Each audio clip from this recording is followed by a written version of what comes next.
గౌరవ జగన్మోహన్ రెడ్డి గారిది వితండవాదం, ఒక అడ్డగోలు ఆర్గ్యుమెంట్ ఇది. నాకు ప్రతిపక్ష హోదా ఇస్తేనే నేను శాసనసభకు వస్తాను, ప్రతిపక్ష హోదా ఇస్తేనే మా 11 మంది ఎమ్మెల్యేలు శాసనసభకు వచ్చి ప్రజా సమస్యలు మేము అక్కడ ఏకరవ పెడతామని చెప్పటం ఇదంతా అర్ధరహితం. ఇది మీకు ఎలా ఇస్తారు ప్రతిపక్ష హోదా జగన్మోహన్ రెడ్డి గారు? మీకు ఎన్ని సీట్లు వచ్చాయి జగన్మోహన్ రెడ్డి గారు? 11 సీట్లు వచ్చాయి. 11 సీట్లు వచ్చిన మీకు ప్రతిపక్ష హోదా ఎలా వస్తుంది జగన్మోహన్ రెడ్డి గారు? చట్టం ఏం చెబుతుంది జగన్మోహన్ రెడ్డి గారు?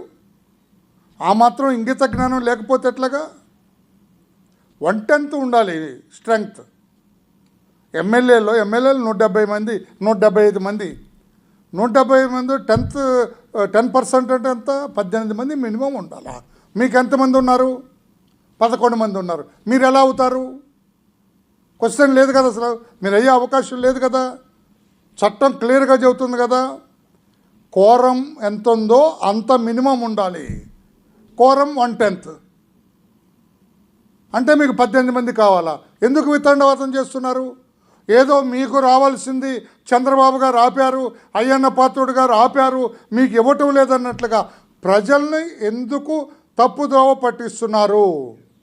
మీకు లేని దాని గురించి, మీకు రాని దాని గురించి, మీకు చేతగాని దాని గురించి, మీరు సాధించలేని దాని గురించి ఎందుకు ఈ రకంగా ప్రజలను తప్పుదోవ పట్టిస్తున్నారు?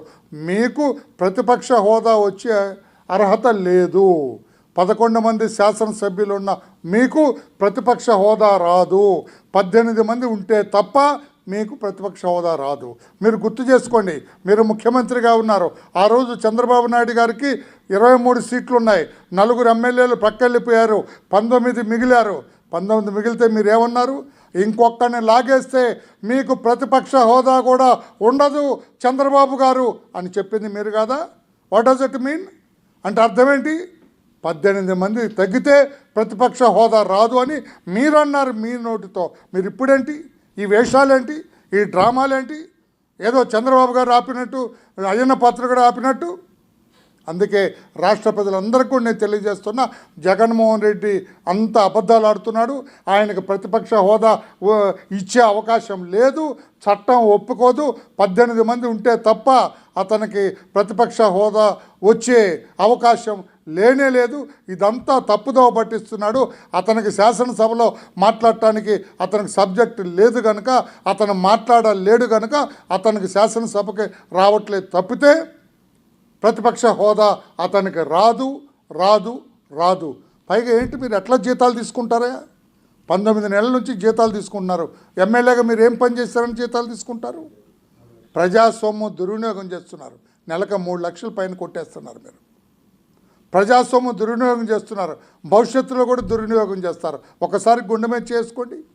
ఎమ్మెల్యేగా నీ పదవి నువ్వు నిర్వహించినప్పుడు జీతం తీసుకునే హక్కు నీకు ఎక్కడుంది?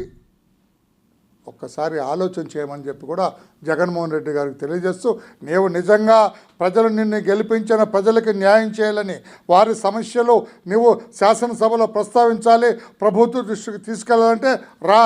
హోదా ఎందుకండి?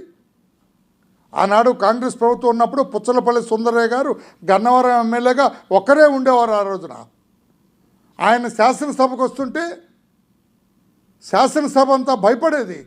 కాంగ్రెస్ నాయకులందరూ భయపడేవాళ్ళు. ఆయన వాగ్దాటికి కానీ, ఆయన అడిగే ప్రశ్నలకు కానీ సమాధానం చెప్పలేగా. నువ్వు కూడా రా, ప్రశ్నించు ప్రభుత్వాన్ని నీకు చేతనైతే.